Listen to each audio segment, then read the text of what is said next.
উত্তর কোরিয়া কি আমেরিকার উপর আক্রমণ করবে? কিম জং উনের দুঃসাহস, উত্তর কোরিয়া ক্রুজ ক্ষেপণাস্ত্র ব্যবস্থা পরীক্ষা করেছে। কিম আমেরিকার বিরুদ্ধে কঠিনতম প্রতিক্রিয়ার প্রতিশ্রুতি দিয়েছেন। ডোনাল্ড ট্রাম্প প্রেসিডেন্ট হিসেবে দায়িত্ব নেবার কয়েকদিন পর উত্তর কোরিয়া মার্কিন যুক্তরাষ্ট্রকে চ্যালেঞ্জ জানিয়েছে। রবিবার উত্তর কোরিয়া একটি ক্রুজ ক্ষেপণাস্ত্র ব্যবস্থা পরীক্ষা করেছে, যা এই বছরের তৃতীয় অস্ত্র পরীক্ষা। কিম জং উন ক্রমবর্ধমান মার্কিন দক্ষিণ কোরিয়ার সামরিক মহড়ার বিরুদ্ধে কঠোর প্রতিক্রিয়ার প্রতিশ্রুতি দিয়েছেন। উত্তেজনা বাড়িয়ে উত্তর কোরিয়া সমুদ্র থেকে স্থল লক্ষ্যবস্তুতে আঘাত হানতে সক্ষম একটি স্ট্র্যাটেজি ক্রুজ ক্ষেপণাস্ত্র পরীক্ষা চালিয়েছে। রাষ্ট্রীয় সংবাদ সংস্থা KCNA-এর বরাত দিয়ে সিউল থেকে বার্তা সংস্থা AFP জানায়, ক্ষেপণাস্ত্রগুলো তাদের লক্ষ্যবস্তুতে সঠিকভাবে আঘাত এনেছে। কিম জং উন কৌশলগত সমুদ্র থেকে ভূমিতে ক্রুজ নির্দেশিত ক্ষেপণাস্ত্রের পরীক্ষা পর্যবেক্ষণ করেছেন। উত্তর কোরিয়া দাবি করেছে ক্ষেপণাস্ত্রগুলো 1500 কিলোমিটার ভ্রমণ করেছে। KCNA-এর রিপোর্ট অনুসারে কৌশলগত শব্দটি বোঝায় যে এই ক্ষেপণাস্ত্রগুলো পারমাণবিক হামলা করতে সক্ষম। কিম জং উন জানিয়েছেন, উত্তর কোরিয়ার সশস্ত্র বাহিনীর যুদ্ধ প্রতিরোধ ক্ষমতা আরও উন্নত হচ্ছে।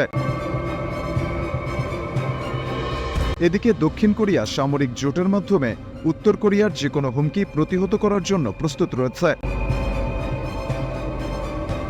উত্তর কোরিয়ার পররাষ্ট্রমন্ত্রী মার্কিন সামরিক মহড়াকে উস্কানিমূলক এবং আক্রমণাত্মক পদক্ষেপ বলে নিন্দা করেছেন। উত্তর কোরিয়া মার্কিন সামরিক চাপের বিরুদ্ধে কঠোরতম প্রতিক্রিয়া বাস্তবায়নের প্রতিশ্রুতি দিয়েছে।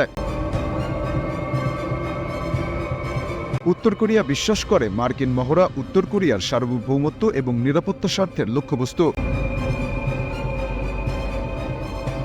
এর আগে ট্রাম্প একটি সাক্ষাৎকারে কিম জং উনের সাথে যোগাযোগ করার আগ্রহ প্রকাশ করেছিলেন। ট্রাম্প একবার দক্ষিণ কোরিয়ার সাথে সামরিক মহড়া স্থগিত করেছিলেন, এগুলিকে উস্কানিমূলক এবং ব্যয়বহুল বলে অভিহিত করেছিলেন। ট্রাম্প তার প্রথম মেয়াদে উত্তর কোরিয়ার শীর্ষ নেতার সাথে দেখা করেছিলেন এবং তার সাথে আলোচনাও করেছিলেন।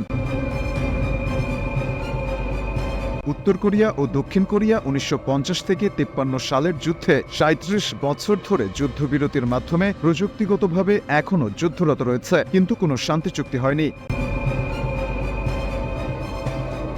উত্তর কোরিয়া ও সিউলের মধ্যে সম্পর্ক বর্তমানে একেবারে তলানিতে পৌঁছেছে। উত্তর কোরিয়া গত বছর একাধিক ব্যালিস্টিক ক্ষেপণাস্ত্র ছুড়ে জাতিসংঘের নিষেধাজ্ঞা লঙ্ঘন করে।